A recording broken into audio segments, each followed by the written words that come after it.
Hello दोस्तों, कैसे हैं आप सभी लोग। मैं सुनील कुमार स्वागत करता हूं आपके अपने चैनल क्रैकर जीएस एकेडमी में।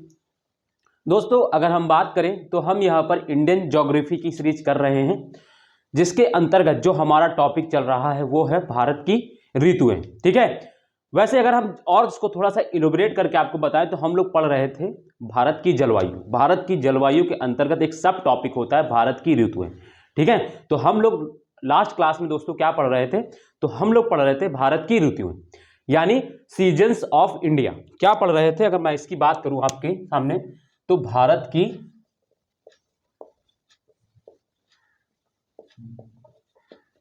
ऋतु है। एक चीज याद रखना है, ये भारतीय क्लाइमेट जो है या इंडियन क्लाइमेट जो है उसके अंतर्गत एक सब टॉपिक होता है। भारतीय जलवायु के अंतर्गत ऋतुएं भी पढ़ी जाती हैं, जो 4 ऋतु होती वो पढ़ते हैं। ठीक है, तो हमारा जो मेन टॉपिक अभी चल रहा है वो है भारत की ऋतुएं, और बोलते हैं इसको क्या, seasons of India. Seasons of India यानी भारत की ऋतुएं। ठीक है, जिसमें कि मैंने आपको बताया लास्ट क्लास में कि भारत में दोस्तों 4 प्रकार की ऋतुएं होती हैं। कितनी होती है दोस्तों ऋतुएं भारत में? किसने कहा था ये कि भारत में 4 प्रकार की ऋतुएं होती है? वो है दोस्तों भारतीय मौसम विभाग। हमारे एक संस्था है भारतीय मौसम विभाग, जो मौसम का पूर्वानुमान करके बताती है हमें कि कल बारिश होने वाली है। ठीक है, कल का मौसम कैसा है, ये सारी चीजें बताती है, एक संस्था है। उसी ने कहा है कि भारत की जो ऋतुएं यानी जो सीजन है भारत में, वो 4 प्रकार की होती है। उसने ऐसा क्यों कहा, तो आपको एक मैं बता दूं, मैंने जैसे कि बताया था कि हमारे भारत में कुछ जलवायु दशाएं अवस्थाएं होती हैं, यानी क्लाइमेटिक कंडीशन। क्लाइमेटिक कंडीशन क्या होती है? जैसे तापमान है, वर्षा है, ह्यूमिडिटी है, रेनफॉल्स है, क्लाउडीनेस है, और भी बहुत सारी चीजें। इनको क्या बोलते हैं दोस्तों? Climatic condition. इन्हीं के प्रभाव से तापमान का बढ़ता है तो प्रेशर कम हो जाता है, ये सारी चीजें चलती रहती। ठीक है, ये इस क्रम में चलती रहती। तो इन्हीं के आधार पर, इन्हीं जलवायु अवस्थाओं के आधार पर उसने कहा कि भारत में जो ऋतुएं पाई जाती हैं वो 4 प्रकार की होती हैं। मतलब उसने आधार किसको बनाया था? जलवायु अवस्थाओं को। और जलवायु अवस्थाओं को आधार बनाकर उसने कह दिया कि भारत में जो ऋतुएं हैं वो 4 प्रकार की। और जलवायु अवस्था कौन सी है? तापमान, प्रेशर, ह्यूमिडिटी, क्लाउडीनेस और भी चीजें, रेनफॉल्स, ये सारी चीजों को इकट्ठा करके उसने कहा कि भारत में 4 प्रकार की ऋतु होती। तो आपको समझ में ये चीज आ गई हुई। मैं 3 दिन से ये क्यों बता रहा हूं, क्योंकि ये बहुत ऐसी चीजें, लोग आते हैं डायरेक्ट क्या पढ़ाने लगते हैं कि भारत की ऋतु है, भारत में 4 प्रकार की ऋतु। नहीं, आपको समझना है कि भारत में आखिर ऋतुओं को विभाजित कैसे किया गया। 4 प्रकार में उनको बांटा गया है, तो कैसे विभाजित किया गया, और दूसरी चीज किसने बांटा है और क्यों किया है। तो ये सारी चीजें, क्वेश्चंस आपके दिमाग में उठने चाहिए, रेज होने चाहिए, तब आपके समझ में आएगा कि हाँ ये इसलिए। तो मैंने आपको बताया कि भारतीय मौसम विभाग ने कहा है ऐसा कि भारत में ऋतुएं 4 प्रकार की होती। दूसरी चीज, फिर मैंने आपको यह बताया कि उसने क्या आधार बनाया। उसने आधार यह बनाया कि जो भारत की जो ऋतुएं हैं या जो सीजन्स हैं वो 4 प्रकार की इसलिए है क्योंकि यहाँ पे जलवायु जो अवस्थाएं वो भिन्न भिन्न प्रकार की होती। क्योंकि यहाँ पर ऐसा नहीं कि एकदम क्लाइमेटिक कंडीशन है कि एकदम एक्सट्रीम ठंडा हो जाए, यानी एकदम ठंडी मौसम हो या एकदम गर्मी पड़े। हमारे यहाँ ऐसा एकदम, हाँ हो सकता है कि जून मई में एकदम बहुत ज्यादा टेम्परेचर ज्यादा हाई हो जाता है तो गर्मी बढ़ जाती। ठंडी में जनवरी दिसंबर के महीने में हो सकता है टेम्परेचर कहीं कहीं माइनस भी चला जाता है, जैसे पर्वतीय इलाकों में। तो ये होता है, मगर ये ऐसा नहीं कि हमेशा बना रहता है। ये एक दिन की स्थिति नहीं होती, ये सॉरी ये एक दिन की स्थिति होती। हो सकता है ये 4-5 दिन बना रहे ऐसा चीज, मगर ऐसा नहीं कि हमेशा ही बना रहे। ये हमेशा नहीं होता हमारे भारत में। हमारे भारत में अगर मई जून में उत्तर भारत के मैदान में गर्मी पड़ती है तो वही दिसंबर में ठंडी भी पड़ती है। होता है कि नहीं होता ऐसा? जैसे आज देखिए, आज जनवरी है, जनवरी और दिसंबर में देखिए कितनी ठंडी पड़ती है हमारे यहाँ। मगर यही अगर हम बात करें मई जून की, तो मई जून में क्या होगा? गर्मी पड़ती है बहुत ज्यादा। तो क्या हमारे यहाँ एक्सट्रीम अवस्था स्थिति नहीं होती? हाँ, कभी कभी एक आध दिन में एक्सट्रीम स्थिति पैदा हो जाती है, वो अलग की बात है। ठीक है, लेकिन ये हमेशा नहीं बना रहता। इसी आधार पर क्या किया उन्होंने? 4 प्रकार की ऋतु को बांटा। तो अब आपके क्लियर है दिमाग में, माइंड में? मैं ये देखो, इस पे फोकस इसलिए कर रहा हूं क्योंकि लोगों को क्या है, आजकल मैं देख रहा हूं ज्योग्राफी में सिर्फ लिखाया पढ़ाया जा रहा है, समझाया नहीं जा रहा है। तो समझना जरूरी है। जब आप चीजों को समझेंगे, आपके दिमाग में आएगा, तभी तो वो चीजें आप क्लियर कर पाएंगे। तो आप समझ गए, यानी हमारे यहाँ एक्सट्रीम स्थिति किसी चीज की नहीं है। हाँ, हो सकता है 1-2 दिन के लिए हमें एक्सट्रीम स्थिति दिखने को मिल जाए, यानी बहुत ज्यादा गर्मी हो जाए, बहुत ज्यादा ठंड हो जाए, और बहुत ज्यादा हो सकता है कभी कभी वर्षा भी होती है। बारिश के मौसम में 1-2 दिन ऐसा होता है या 3-4 दिन ऐसा होता है कि बहुत ज्यादा बारिश होती कि नहीं होती। तो ये स्थिति 1-2 दिन के लिए होती, लेकिन ऐसा नहीं कि परमानेंट बना रहे। जैसे कि आप इक्वेटोरियल वाले जो जोन में चले जाइए, विषुवत रेखा वाले जो क्षेत्र में, वहां पर 0 से 5 डिग्री नॉर्थ एवं 0 से 5 डिग्री साउथ में दिन में एक बार वर्षा होगी जरूर, और बहुत ज्यादा अच्छी होगी। 1 से 1.5 के बीच में इतनी अच्छी वर्षा हो जाती है वहां पर, डेली होती प्रतिदिन। ये वहां की क्या है, ये एक्सट्रीम कंडीशन। क्यों? क्योंकि वहां पर टेम्परेचर हमेशा ज्यादा रहता है, वहां पर इसी वजह से टेम्परेचर की वजह से प्रेशर कम हो जाता है। तो इन सारी स्थितियों की वजह से वहां पर टेम्परेचर ज्यादा रहता, प्रेशर कम रहता, ये एक्सट्रीम स्थिति दिखा रहा है। वहां पर आपको तापमान ज्यादा मिलेगा ही मिलेगा, वहां पर आपको प्रेशर कम मिलेगा ही मिलेगा, वहां पर आपको दिन में एक बार वर्षा होगी होगी। तो ये क्या दिखा रहा है, ये वहां की एक्सट्रीम कंडीशन को दिखा रहा है, यानी वहां की जलवायु कंडीशन ऐसी है, इसी वजह से वहां दिन में एक बार बारिश हो जाती है। ठीक, वहां पर सीजन एक जैसा दिखता है, लेकिन भारत में ऐसा नहीं है। भारत में ऋतुएं 3 महीने बाद बदल जाती हैं, भारत में सीजन 3 महीने बाद बदल जाता है। ऐसा क्यों हो रहा है? क्योंकि सन ट्रेवल कर रहा है, पहली कंडीशन। दूसरा, जो भारत की लोकेशन है वो तीसरा कर रहा है। चौथा, हिमालय हमारे पास है, उसके वजह से। अभी ये सारी चीजें हम देखेंगे आगे, ठीक है। तो ये सारी चीजें हमें इफेक्ट कर रही हैं। बात समझ में आ गई? क्लियर है? हाँ, तो अब हम बता रहे थे कि भारत की ऋतुएं क्या होती। तो हमने जैसे कि आपको बताया 4 प्रकार की ऋतु। कौन कौन सी है? तो ग्रीष्म ऋतु, ठीक है। ऐसे ही मैं आपको और एग्जांपल अगर दूं, जैसे मैंने आपको विषुवत रेखा बताया, तो ऐसे ही अगर आप देखें तो जैसे आप टेम्परेट जोन में चले जाइए। टेम्परेट मतलब आप चले जाइए 60 डिग्री नॉर्थ के ऊपर, 60 डिग्री छोड़िए, आप 40 से ऊपर चले जाइए। 40 से ऊपर जैसे ही जाएंगे आप देखेंगे वहां बर्फ पड़ती है। साइबेरिया के इलाके में देखिए, अलास्का के इलाके में देखिए, ठीक है, उत्तरी कनाडा के इलाके में देखिए, जो उत्तरी यूरोप के जितने भी देश हो वहां देखिए, वहां ठंड साल भर ठंडी होती है, हमेशा ठंडी पड़ती है। क्यों? क्योंकि वहां पर क्या है, वहां की क्लाइमेटिक कंडीशन वैसी, ठीक है, वहां की क्लाइमेटिक कंडीशन, वहां एक जैसी मौसम है। हमारे यहाँ ऐसा नहीं है, इसीलिए हमारे भारत में जो मानसून जो ऋतु है उनको 4 प्रकार बांटा गया है। क्लियर है? तो ग्रीष्म ऋतु हो गई दूसरी। और एक चीज, इस चीज को भी याद रखना है कि ये जो ऋतुएं बांटी गई, ऐसा नहीं कि उनका डिवीजन कर दिया गया, नहीं। ये आधार मैंने क्या बताया, जलवायु अवस्था, यानी temperature, pressure, humidity, cloudiness, rainfall, इन सब चीजों को मिलाकर इन ऋतुओं को विभाजित किया गया है। इन सब के पैटर्न में बदलाव देखने की वजह से इनको विभाजित किया गया है। कभी क्या होती है, जैसे वर्षा ऋतु में वर्षा बहुत ज्यादा होती है, इसीलिए इसको वर्षा ऋतु बोल दिया गया। ग्रीष्म ऋतु में गर्मी बहुत ज्यादा होती है, इसलिए उसको ग्रीष्म ऋतु बोल दिया। किसी एक चीज का एक्सट्रीम हो, देखो बात को समझिए, मैं देखो आपको थोड़ा सा डीप ले जा रहा हूं, मैं ये मानता हूं, लेकिन आपको एक बार कॉन्सेप्ट क्लियर होगा, ऋतु कभी नहीं भूलेंगे। देखो 4 प्रकार की ऋतु मैं लिखाता हूं, देखो अभी देखना आपको थोड़ा सा, मैं आपको, और ये ग्रीष्म ऋतु हो गई, फिर मैंने आपको दूसरी पढ़ाई थी वर्षा ऋतु, थर्ड मैंने आपको पढ़ाई शरद ऋतु, और फोर्थ मैंने आपको पढ़ाई, आज पढ़ाऊंगा मैं फोर्थ, आपको 3 पढ़ा चुका हूं, फोर्थ पढ़ाऊंगा आपको मैं शीत ऋतु, शीत ऋतु, ठीक है। अब यहां पर देखिए, ग्रीष्म ऋतु को इंग्लिश में बोलते हैं दोस्तों समर सीजन, समर सीजन। वर्षा ऋतु को रेनी सीजन, रेनी सीजन। शरद ऋतु को दोस्तों कूल सीजन या कोल्ड सीजन ही बोलते हैं, इसको कूल सीजन लिख लीजिए, कोल्ड भी लिख लीजिए, कोई दिक्कत नहीं, कूल सीजन या कोल्ड सीजन। और इसको दोस्तों शीत ऋतु को विंटर सीजन बोलते हैं, विंटर सीजन। अब आप यहां पर देखिए, अब मैं आपको दिखाता हूं, यहां पर किसी एक चीज की, इन तीनों 4 जो स्थितियां दिख रही, इसमें आपको किसी क्लाइमेटिक कंडीशन में, जैसे कि आप मैं 4 ऋतु आपको पढ़ा रहा हूं मैं, तो इन 4 ऋतुओं में आपको जो जलवायु अवस्थाएं, उनमें से किसी एक अवस्था की, या तो जैसे ग्रीष्म ऋतु में आप देखेंगे तो टेम्परेचर ज्यादा रहता है, इसीलिए इसको ग्रीष्म ऋतु बोला गया। वहां पर क्या हो रहा है, तापमान ज्यादा, यानी जलवायु अवस्था में किसका ज्यादा अधिकता दिखाई पड़ रही, हमें तापमान की। वर्षा ऋतु में हमें क्या दिख रहा है, जलवायु अवस्थाएं कौन सी है, रेनफॉल है, रेनफॉल भी एक जलवायु अवस्था है, उसमें हमें वर्षा की मात्रा इन 3 महीनों में ज्यादा दिखाई पड़ती, इसलिए इसको वर्षा ऋतु बोल दिया। शरद ऋतु एक ऐसा सीजन है जिसमें ना तो हमें ज्यादा गर्मी दिखाई पड़ेगी, ना गर्मी ना ठंडी, इसीलिए इसको मॉडरेट बोल दिया। कूल सीजन होता है, ये मॉडरेट सीजन होता है, मतलब यहां पर ना तो आपको ज्यादा गर्मी मिलेगी, ना ज्यादा ठंडी मिलेगी, और ना ही आपको ज्यादा रेनफॉल देखने को मिलेगा। तो ये मॉडरेट स्थिति में रहता है। यहां पर आपको ना तो ज्यादा गर्मी फील होगी, ना तो ज्यादा ठंडी फील होगी, ना तो ज्यादा वर्षा देखने को मिलेगा। ये कैसी स्थिति हो जाती है, ये मॉडरेट स्थिति हो जाती है, इसीलिए इसको शरद ऋतु बोला जाता है। लेकिन अब आप जब शीत ऋतु में आएंगे, इसको विंटर सीजन बोलते हैं। क्यों? क्योंकि यहां पर क्या होता है, यहां कोल्ड हो जाता है, यहां पर बहुत ज्यादा टेम्परेचर कम हो जाता है।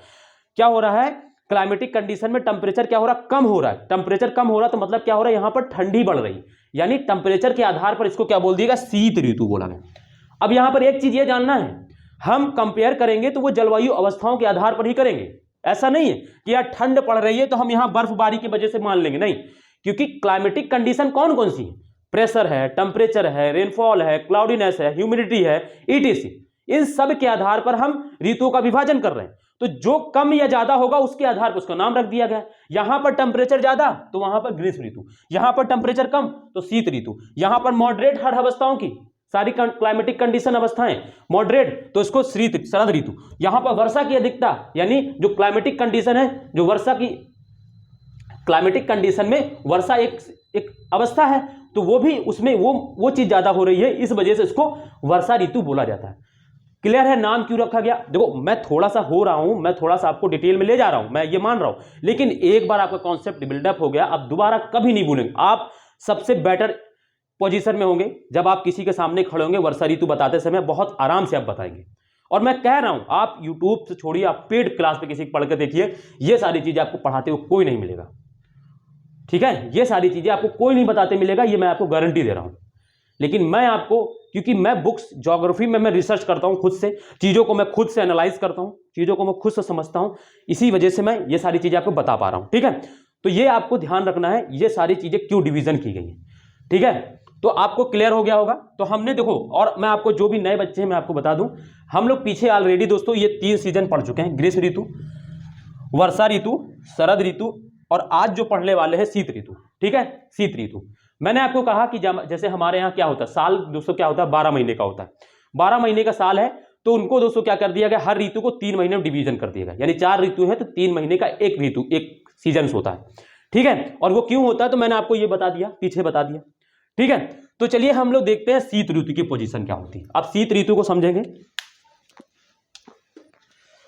ठीक है बच्चों, जो भी दोस्त मेरे नए हैं उनको क्लियर है कि हम लोग क्या पढ़ने वाले हैं और क्या आपका छूट गया। और मैं आपको बता दूं, आपको टेंशन लेने की कोई जरूरत नहीं है, आपको ये जो छूट गए हैं आपको मैं इसी वीडियो के प्लेलिस्ट डिस्क्रिप्शन में, डिस्क्रिप्शन में प्लेलिस्ट की लिंक जो है शेयर कर दूंगा, तो आप वहां से, आपकी बहुत सारी क्लासेस छूट गई हैं, लगभग हमने इस इंडियन ज्योग्राफी से रिलेटेड लगभग 70 क्लासेस कर चुका हूं मैं, और बल्कि ज्यादा हो गई, मुझे याद नहीं एग्जैक्टली, 72 या 73 क्लासेस हो चुकी हैं। ठीक है, तो आपको वो सारी प्लेलिस्ट में आपको मिल जाएंगी, लाइन से आप एक एक करके देख लीजिएगा जो भी नए हैं। और मैंने हर टॉपिक को जैसे आज मैं ये पढ़ा रहा हूं वैसा ही पढ़ाया है, और बहुत डिटेल में ले जाकर पढ़ाया है, ताकि आप मेंस लिख सकें, चाहे यूपीएससी हो चाहे पीसीएस हो, कोई भी पेपर आपका हो आपको दिक्कत नहीं आएगी, ये मैं गारंटी, ज्योग्राफी से लेकर आपको रिलेटेड नहीं टेंशन आने दूंगा, ये मेरी आपको गारंटी है। ठीक है, तो चलिए हम ऋतुओं में दोस्तों पढ़ने जा रहे हैं शीत ऋतु, वेरी इंपॉर्टेंट, शीत ऋतु बड़े आराम से आपको समझते चलना है। इसको बोलते हैं विंटर सीजन।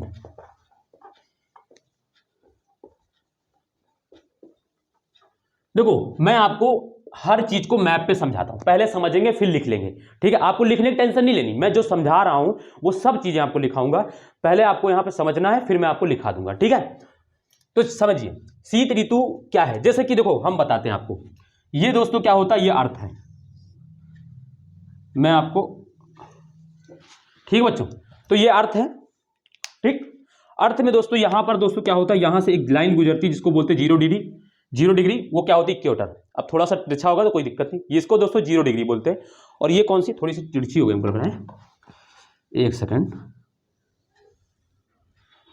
ठीक है, अभी भी तिरछी है, एक सेकंड, क्या करें, चलो अब ठीक है। ठीक है, ये होती है 0 डिग्री, ये क्या करती है 0 डिग्री, ये अर्थ को 2 भागों में बांट देती है, इसको उत्तरी गोलार्ध बोलते हैं, इसको दक्षिणी गोलार्ध बोलते हैं, आप लोग जानते हैं। ठीक है, और यहां पर एक लाइन होती है जिसको 23.5 डिग्री नॉर्थ बोला जाता है। मैं थोड़ा ज्यादा ऊपर बना दिया हूं, थोड़ा सा नीचे बनाता हूं। ठीक है, यहां पर एक लाइन होती है जिसको बोलते हैं 23.5 डिग्री नॉर्थ। कौन सी लाइन होती है, 23.5 डिग्री नॉर्थ होती है, इसको बोलते हैं। और यहीं पर एक लाइन होती है उसको 23.5 डिग्री साउथ बोला जाता है।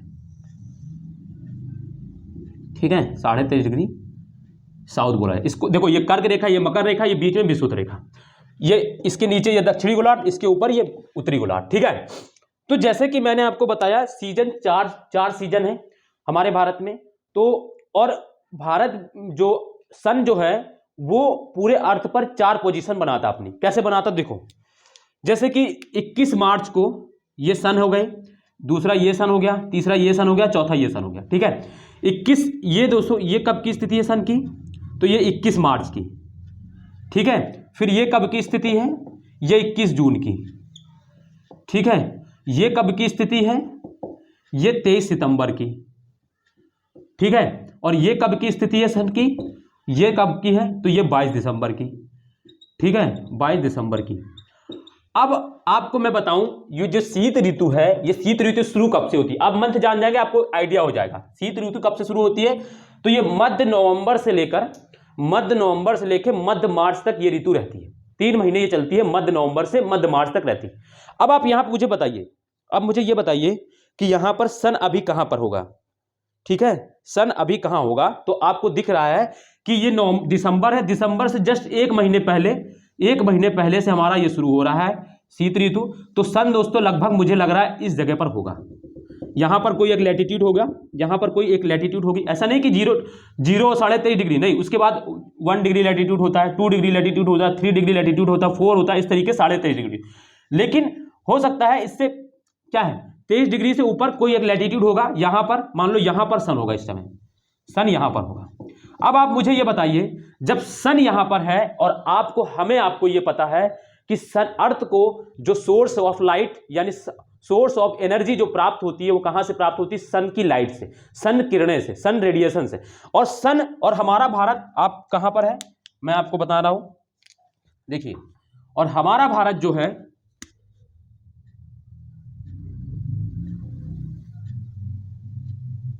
थोड़ा सा छोटा तिरछा विरछा बन जाएगा, आपको कोई टेंशन लेने की वजह, बस आपको समझना है कि हमारा भारत है कहां आखिर में।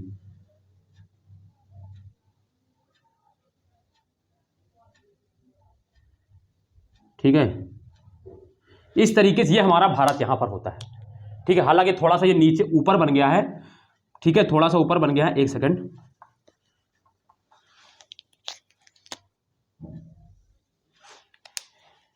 सेकंड, इसको भी मैं मिटा दे रहा हूं क्योंकि आपको समझाना बहुत ज़्यादा जरूरी है। हर चीज़ को एकदम प्यार से समझते चलना है ताकि आपकी क्लियर हो जाए। क्लियरिटी होनी चाहिए सबसे ज़्यादा जरूरी।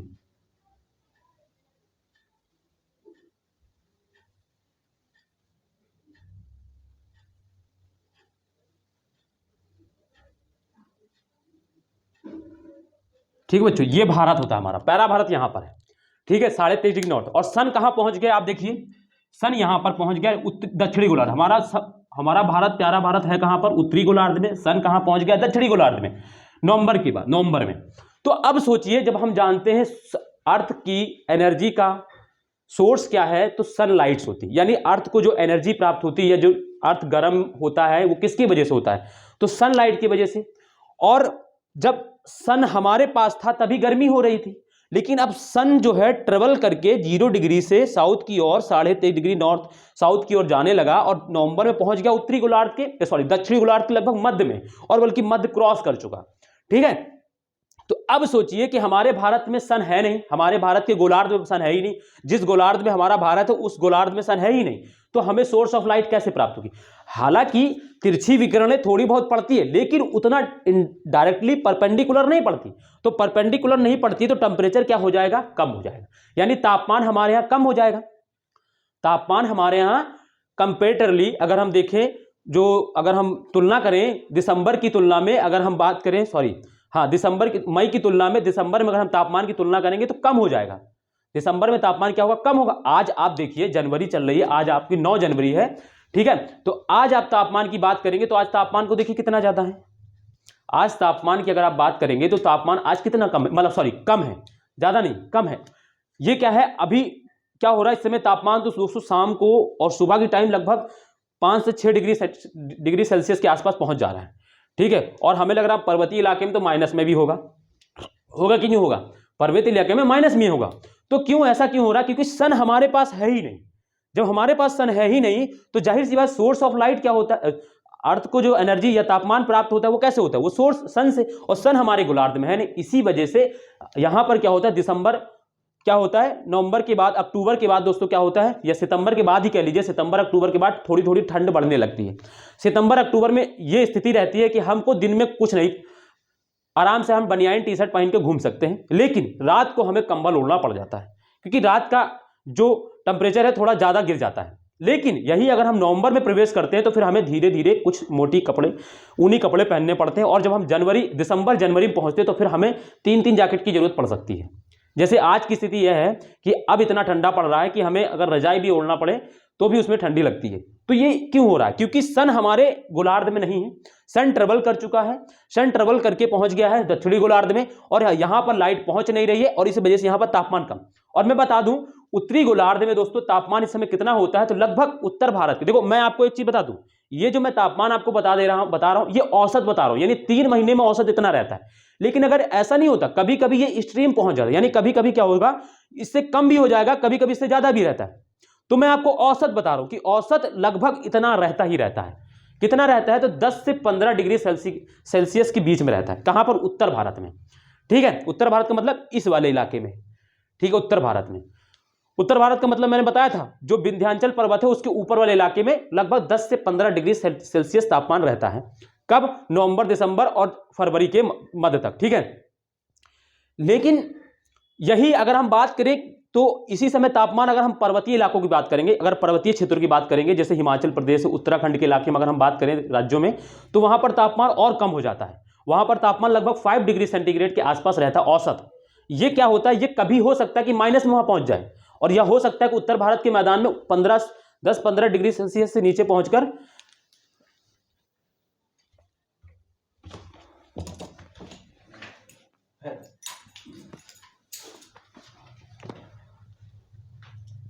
ठीक है बच्चों, एक सेकंड,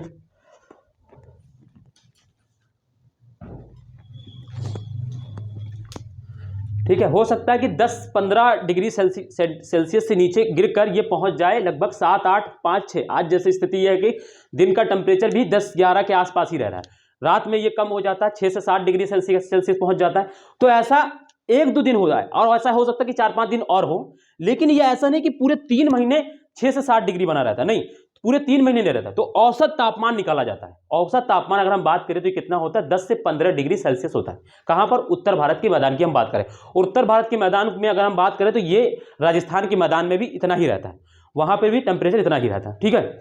लेकिन अगर हम पर्वतीय इलाकों की बात करें दोस्तों, तो पर्वतीय इलाके में तापमान कितना पहुंच जाता है, लगभग 5 डिग्री सेल्सियस। कभी कभी हो सकता है पर्वतीय इलाके माइनस भी चला जाए, लेकिन वो हमने क्या बताया, वो 1 दिन की स्थिति होगी, लेकिन औसत निकाला जाए तो 5 डिग्री सेल्सियस। और यही अगर हम दक्षिण भारत की बात करें तो दक्षिण भारत में तापमान लगभग 22 से 23 डिग्री सेंटीग्रेड के आसपास रहता है, सेल्सियस के आसपास रहता है। मैं आपको एक चीज बता दूं, चाहे गर्मी हो, चाहे ठंडी हो, चाहे वर्षा हो, चाहे शीत ऋतु, कोई भी ऋतु हो, चारों ऋतुओं में दक्षिण भारत का तापमान जो रहता है हमेशा 20 डिग्री सेल्सियस से ऊपर रहता है, यानी वहां पर ठंडी नहीं होती, ये आप मान लीजिए, वहां पर ठंड ज्यादा नहीं पड़ती, ये आपको पता होना चाहिए, ठीक है, क्योंकि वहां पर, ठीक है। तो ये तापमान यहां पर है। अब आप सोचिए भाई, हमने क्या बताया था कि जैसे सन जहां पर पड़ता है वहां पर क्या बनता है, लो प्रेशर बनता है। मैंने बताया था पिछली क्लास में कि जहां पर सन लाइट परपेंडिकुलर पड़ता है वहां लो प्रेशर बनता है। लो प्रेशर जहां रहता है यहां नहीं, वहां निम्न वायुदाब का क्षेत्र बनता है। जहां पर सन रहता है, जिस इलाके में सन रहता है उस इलाके में, जिस इलाके पे सन रहता है उस इलाके में लो प्रेशर का क्षेत्र बनता है, यानी निम्न वायुदाब क्षेत्र बनता है। निम्न वायुदाब क्षेत्र मतलब क्या होता है, वो ITC-Z होता है। निम्न वायुदाब का क्षेत्र मतलब उसको ITC-Z बोलते हैं, यानी इंटर ट्रॉपिकल कन्वर्जेंस जोन, यानी अंतः उष्णकटिबंधीय, है ना, अभिसरण क्षेत्र बोलते हैं उसको। यहां पर ITC-Z।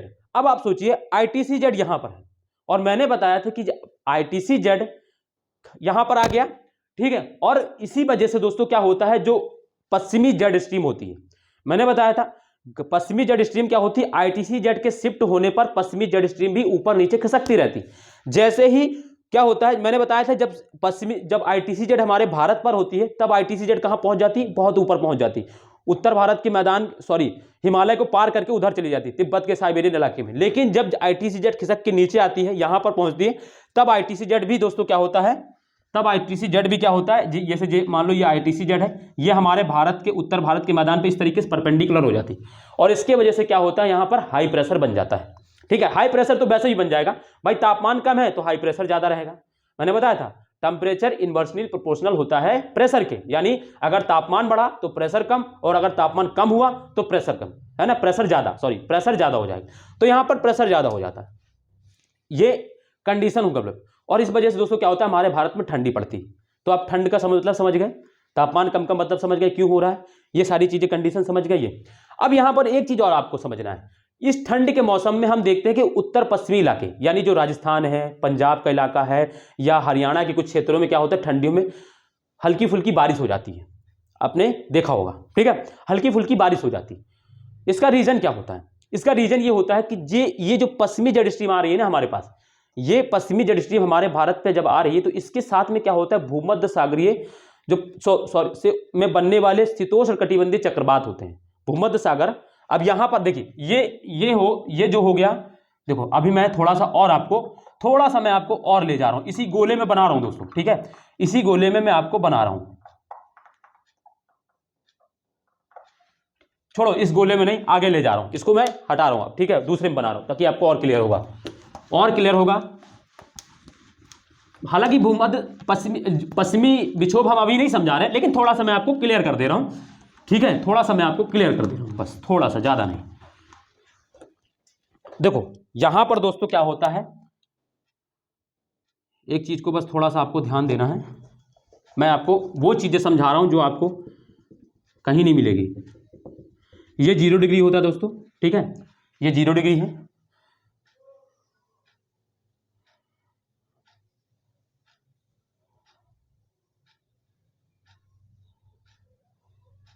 ठीक है, ये अफ्रीका हो गया, अफ्रीका कॉन्टिनेंट है,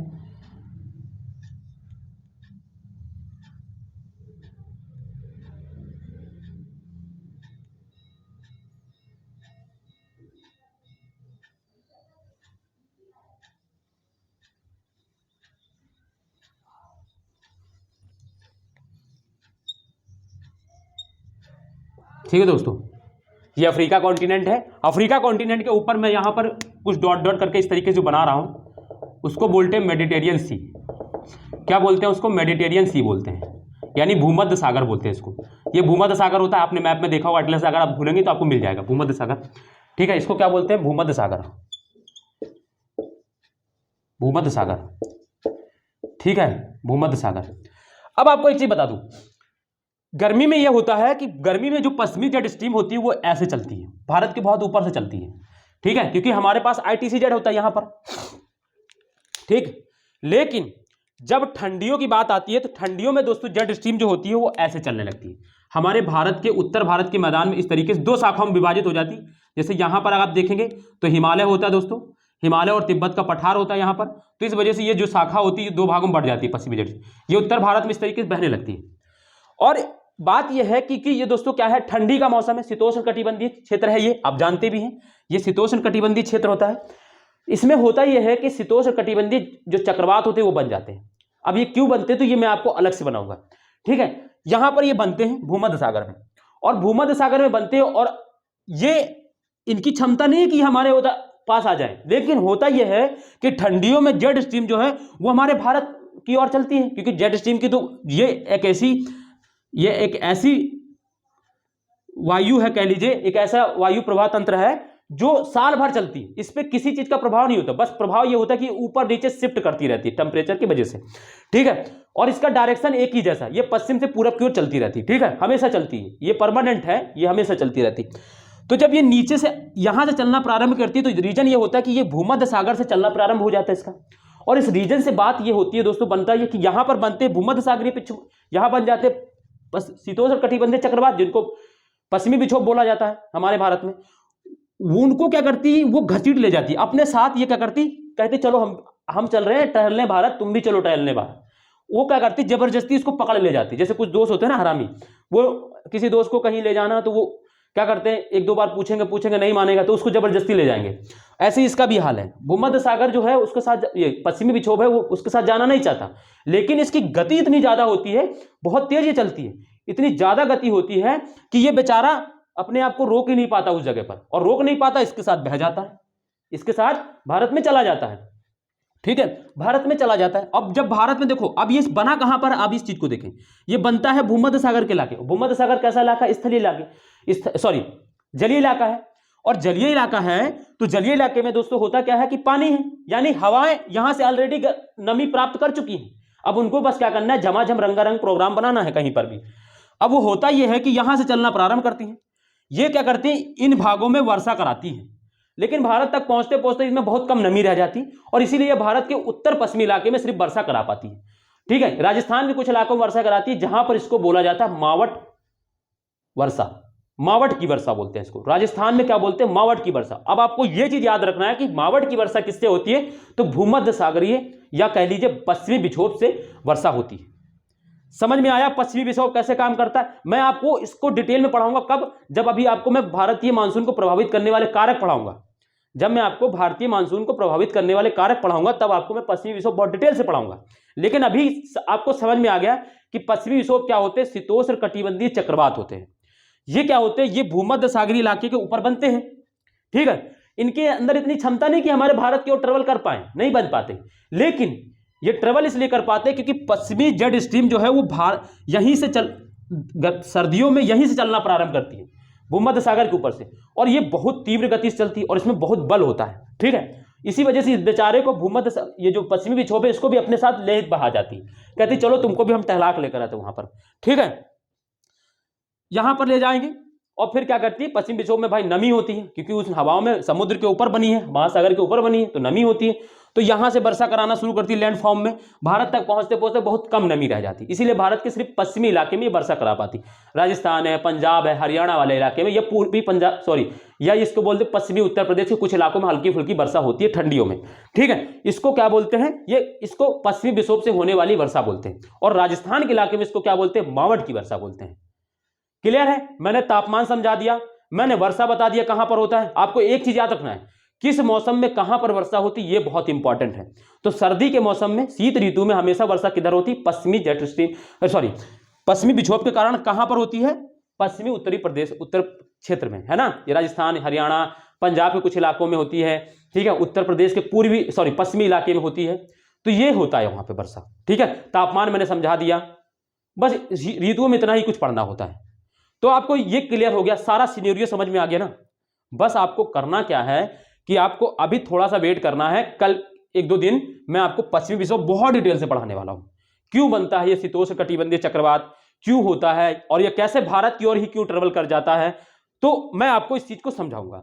ठीक है, इस चीज को मैं आपको समझाऊंगा, लेकिन अभी थोड़ा सा आपको वेट करना पड़ेगा, क्योंकि यहां मैं बताने लगूंगा तो फिर जो मेन चीजें मैं आपको समझा रहा हूं वो उससे आप थोड़ा डाइवर्ट हो जाएंगे, आपको बस इतना समझना था कि ये कैसे भारत की ओर आ जाते थे, क्योंकि पश्चिमी जेट स्ट्रीम इस समय हमारे भारत के ऊपर ट्रेवल करती और पश्चिमी विक्षोभ भूमध्य सागर से होकर गुजरती, और जो पश्चिमी विक्षोभ है वो भी भूमध्य सागर के ऊपर बनते हैं, और ये पश्चिमी जो जेट स्ट्रीम है वो बहुत तीव्र गति से चलती है। तीव्र गति से चलने के कारण ये अपने साथ पश्चिमी विक्षोभ को भी, यानी वेस्टर्न डिस्टर्बेंस को भी अपने साथ ले चली जाती है। क्लियर है अब? ठीक है, तो ये बात हो गई। तो सर्दियों में हवा जो बारिश होती है हमारे यहाँ किसके वजह से होती, पश्चिमी विक्षोभ की वजह से होती। क्लियर है? ठीक है, समझ में आया सारी कुछ बात? तो उम्मीद है कि आपको अच्छा है ना, समझ में आ गई होगी बात। तो ये हो गई दोस्तों पश्चिमी विक्षोभ। अब इसके बारे में कुछ लिख लें। ठीक है दोस्तों, बस मैं आपसे एक थोड़ा सा, देखो मैं आपके लिए इतना कुछ कर रहा हूं, बस आपको थोड़ा सा एक काम करना है कि वीडियो को दोस्तों शेयर करते रहना है, वीडियो को लाइक करना है, कमेंट करके बताना कैसी लगी क्लास। दूसरी चीज दोस्तों, आपको जो भी जिन्होंने अभी तक चैनल को सब्सक्राइब नहीं किया वो चैनल को सब्सक्राइब कर लें, और अपने दोस्तों यारों को भी शेयर कर दें, जो भी आपके ग्रुप से जहां पे भी लोग पढ़ने वाले हैं, जो भी चाहते हैं अच्छा कंटेंट उनको भी मिले, तो उन तक दोस्तों ये वीडियो जरूर पहुंचाएं। ठीक है, बस आप मेरे लिए बस इतना करते रहें कि वीडियो को शेयर करें, लाइक करें, कमेंट करें। बाकी आप ज्योग्राफी के लिए मुझ पर छोड़ दें, मैं आपको सारा कुछ क्लियर करा दूंगा, आपको दिक्कत नहीं होने वाली ज्योग्राफी में। ठीक है, बस शेयर करने वाला काम आप करते रहिए, लोगों को बताते रहिए कि यहाँ पर भी जाके एक बार पढ़ें, देखें कैसा लगता है। ठीक है, बस तो आपको ये समझ में आ गया। मुझे लगता है कि शीत ऋतु में इससे ज्यादा डिटेल की जरूरत नहीं पड़ेगी और आप आराम से लिख पाएंगे। ठीक है, तो अब चलिए आप कुछ इसके बारे में लिख लीजिए। आपने सारा कुछ समझ तो लिया, अब इसको लिख लीजिए। शब्दों में लिखना भी जरूरी होता है क्योंकि समझ तो लिया है, अब लिख लीजिए इसको। तो अब चलिए लिखिए, मैं बोल दे रहा हूं, आप लोग लिखते चलिए। ठीक है, शीत ऋतु हेडिंग डालिए, और उसको अगर इसको नहीं बनाया तो कोई दिक्कत नहीं है, आप इसको क्या करिए पहले लिख लीजिए, फिर इस दोबारा आप जब देखिए, या आपने स्क्रीनशॉट ले रखा होगा या आपने बनाया होगा साथ में, तो भी कोई दिक्कत नहीं है। ठीक है, तो चलिए ठीक है, लिखिए। यह ऋतु यह ऋतु नवंबर के मध्य से शुरू होती है। यह ऋतु, ठीक है, यह ऋतु नवंबर के मध्य से शुरू होती है।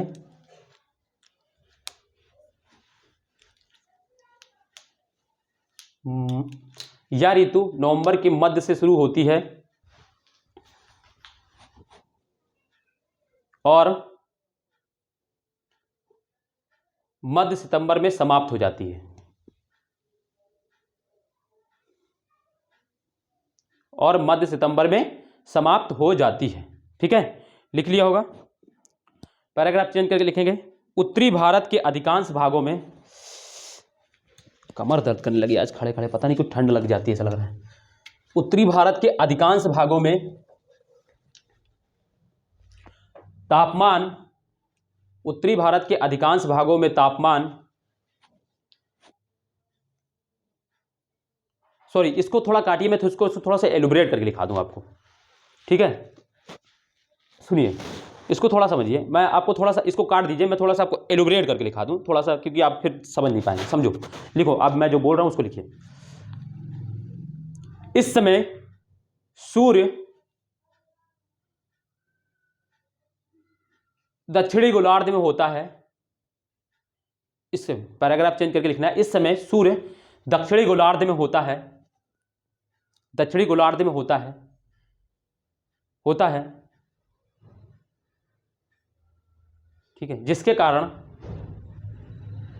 जिसके कारण उत्तरी गोलार्ध में तथा भारत में तापमान कम रहता है, कम रहता है। उत्तरी भारत के अधिकांश भागों में, अब लिखिए, उत्तरी भारत के अधिकांश भागों में, उत्तरी भारत के अधिकांश भागों में तापमान 10 से 15 डिग्री सेल्सियस, उत्तरी भारत के अधिकांश भागों में तापमान 10 से 15 डिग्री सेल्सियस तथा पर्वतीय भागों में 5 डिग्री सेल्सियस होता है, होता है, होता है। दक्षिण भारत में इस समय, दक्षिण भारत में इस समय, दक्षिण भारत में इस समय तापमान, दक्षिण भारत में इस समय तापमान 22 डिग्री सेल्सियस, 22 डिग्री सेल्सियस के आसपास ही रहता है। 22 डिग्री सेल्सियस के ऊपर रहता है या आसपास रहता है, जो भी लिखना चाहें लिख लें। 22 डिग्री सेल्सियस के ऊपर रहता है, ऐसा लिख लीजिए, 22 डिग्री सेल्सियस के ऊपर रहता है। ठीक है, ये लिख लिया, तापमान का मतलब समझ गए। अब पैराग्राफ चेंज करके लिखिए, पैराग्राफ चेंज करके लिखिए, लिखिए, पूरे उत्तर भारत में, पूरे उत्तर भारत में पश्चिमी जड़ स्ट्रीम, पश्चिमी जड़ स्ट्रीम का प्रभाव बना रहता है। पूरे उत्तर भारत में पश्चिमी जड़ स्ट्रीम का प्रभाव बना रहता है। अतः देश के उत्तर पश्चिम भाग में, देश के उत्तर पश्चिम भाग में उच्च दाब, उच्च वायु दाब, अतः देश के उत्तर पश्चिम भाग में उच्च वायु दाब क्षेत्र विकसित हो जाता है, विकसित हो जाता है तथा प्रति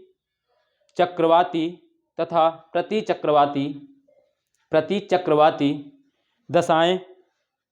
दशाएं उत्पन्न होती हैं, उत्पन्न हो जाती हैं या होती हैं, उत्पन्न हो जाती हैं, उत्पन्न हो जाती हैं। ठीक है, उत्पन्न हो जाती हैं। ये जो शीतोष्ण कटिबंधीय जो चक्रवात होते हैं ना, ये प्रति चक्रवात ही होते हैं ये। ठीक है, ये प्रति चक्रवात होते हैं। ठीक है, ये क्यों क्या होते हैं मैं आपको समझाऊंगा, मैंने बताया ना, मैं आपको समझाऊंगा आगे, बस वेट करिए आगे क्लास की। ठीक है, लिखिए अगला पैराग्राफ चेंज कर लिखेंगे, पैराग्राफ चेंज कर लिखेंगे पश्चिमी विक्षोभ, पश्चिमी विक्षोभ जो मैं पढ़ा अभी मैं समझा रहा था, पश्चिमी विक्षोभ भूमध्य सागर में, भूमध्य सागर में बनने वाले शीतोष्ण कटिबंधीय, पश्चिमी विक्षोभ भूमध्य सागर में बनने वाले शीतोष्ण कटिबंधीय चक्रवात, शीतोष्ण कटिबंधीय, शीतोष्ण ऐसे लिखिएगा, ठीक है, शीतोष्ण ऐसे लिखिएगा,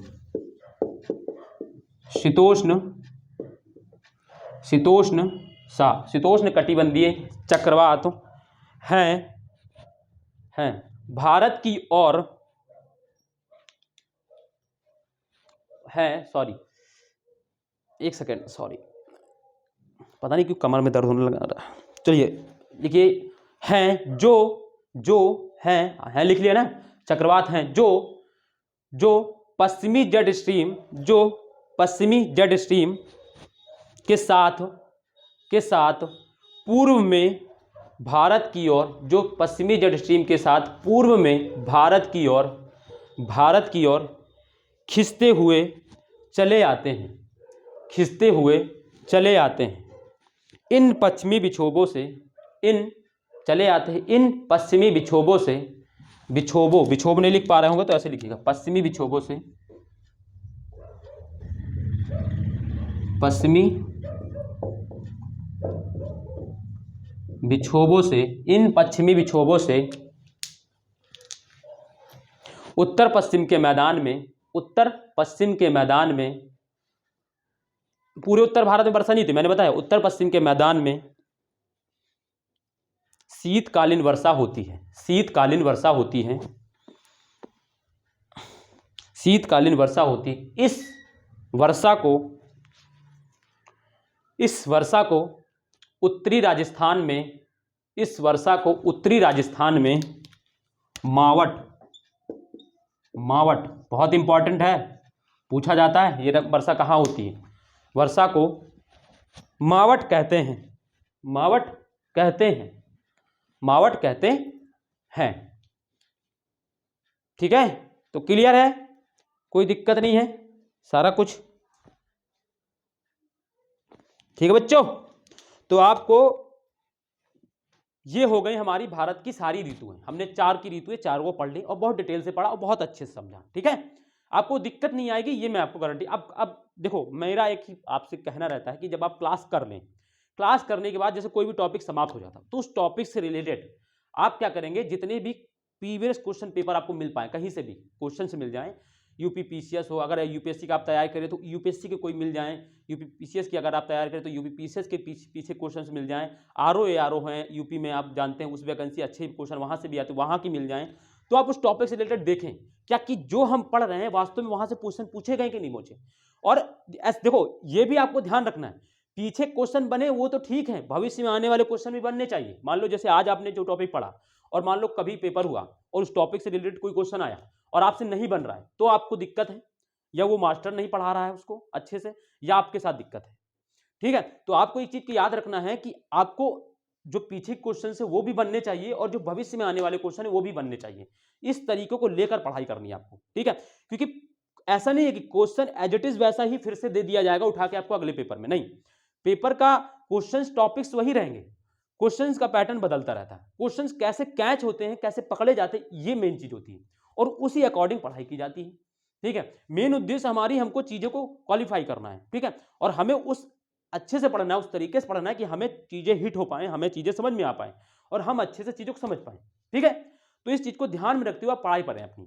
और मैं आपसे बार बार कहता हूं, मैं हर वीडियो में आपसे लास्ट में यही कहता हूं कि आप दोस्तों जो भी तैयारी कर रहे हैं वो पीवाईक्यू क्वेश्चन देखना शुरू कर दें, यानी पिछले ईयर में कौन कैसे क्वेश्चन, इस जो टॉपिक आप पढ़ रहे हैं उस टॉपिक से रिलेटेड सारे क्वेश्चन आप देखते रहें, क्योंकि आपको आकलन उसी से मिलेगा कि आपने जो पढ़ा है, जो पीछे क्वेश्चन आए हुए हैं वो सॉल्व कर पा रहे हैं कि नहीं कर पा रहे हैं। जब आप कर पाएंगे तो आपको लगेगा हाँ मेरा जो डायरेक्शन है पढ़ाई का वो सही दिशा में जा रहा है, या मुझे जो टीचर पढ़ा रहा है वो सही दिशा में पढ़ा रहा है।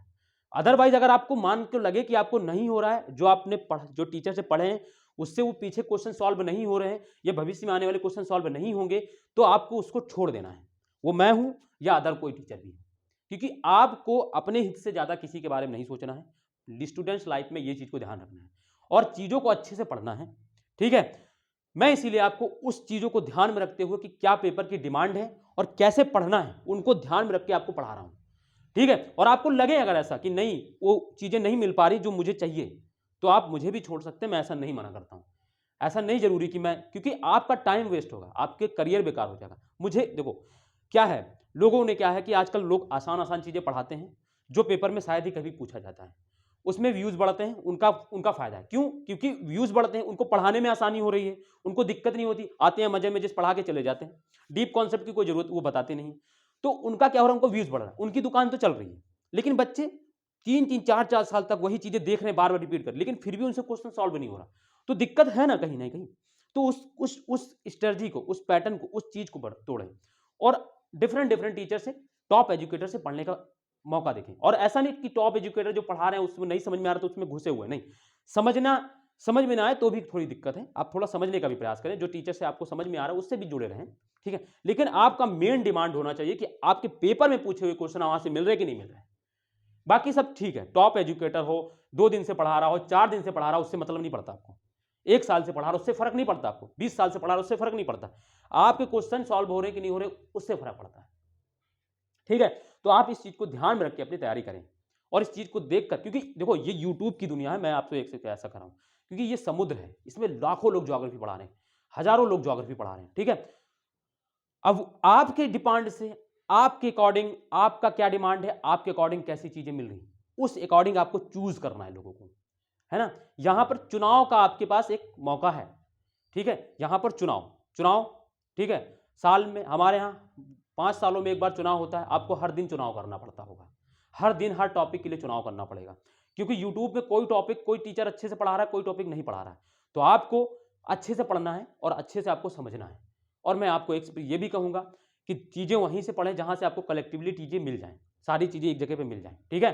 तो इस चीज को ध्यान में रख के आप पढ़ाई, कोई भी सब्जेक्ट हो, हिस्ट्री हो, ज्योग्राफी हो, पॉलिटी, कोई भी सब्जेक्ट हो, पता चले 4 टॉपिक उसने पढ़ाया पर 5वें टॉपिक छोड़ के चला गया, तो उससे आपका लॉस होगा, क्योंकि एक तो आपने उससे कनेक्टिविटी बनाई 4 टॉपिक पढ़ के, और फिर जो पूरा टॉपिक नहीं पढ़ाया उसने, कोर्स पूरा नहीं करा, अब दूसरी जगह जब आप जाएंगे तो आपको फिर उस टीचर से कनेक्टिविटी बनानी पड़ेगी, आपको उसके अकॉर्डिंग अपने आप को ढालना पड़ेगा, तो वहां पर आपको प्रॉब्लम होने लगती है। तो इन सब चीजों को ध्यान में रख के अपनी तैयारी करें थोड़ा सा, क्योंकि नए बच्चे होते हैं उनको पता नहीं होता है सारी चीजें, ठीक है। तो चलिए फिर आज हम लोग यहीं तक रखते हैं, बाकी आप लोग समझदार हैं दोस्तों, वीडियो को लाइक करें, अगर समझ में आई वीडियो, अच्छी मजा आया पढ़ने में, लाइक करें, कमेंट करें, एवं दोस्तों चैनल को सब्सक्राइब भी करें, ठीक है। तो चलिए दोस्तों आज हम लोग यहीं तक रखते हैं, बाकी कल मिलेंगे, तब तक के लिए अपना ध्यान रखिए। नमस्ते, जुड़ने के लिए दोस्तों धन्यवाद, बाय, जय हिंद।